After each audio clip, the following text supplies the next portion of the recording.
So the school district asked me to work with these students that were labeled socially and emotionally maladjusted. Poor school system doesn't realize that labels lead to self-fulfilling prophecies. When you label people that way, they're going to behave that way.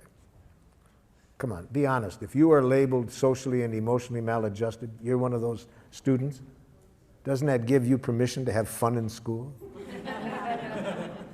Labels lead to self-fulfilling prophecy. So I knew it was going to be a rough day just by that label. So when I walk into the classroom, it already starts. Half of the students are hanging out the window, screaming obscenities at their friends in a courtyard down below. So I made a request. Excuse me, I would like you all to come on over and sit down, please.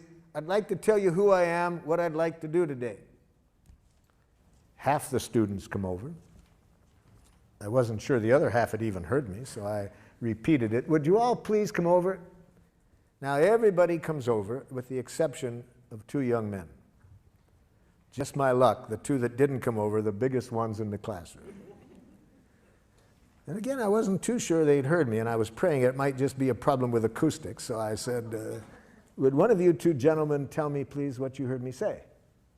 Yeah, you said we had to come over and sit down. You see the problem? I make a request. He hears a demand.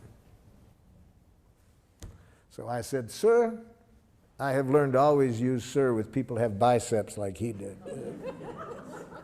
Especially with the tattoo on top of the bicep. I said, sir, could you tell me how I could have let you know what I was requesting so it wouldn't sound like I was telling you what you had to do? He said, huh?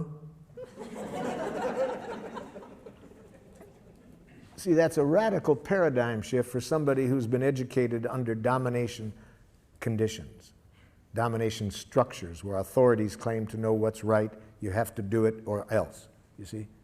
So it's a radical paradigm shift in giraffe schools where people don't make demands. They just make requests. So I realize this is not going to be easy with this gentleman.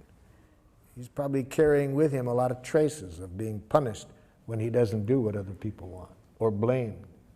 I'm not expecting him to give that up right like that. So I said, sir, how could I let you know that I was requesting something of you without it sounding like I was bossing you around? I don't know.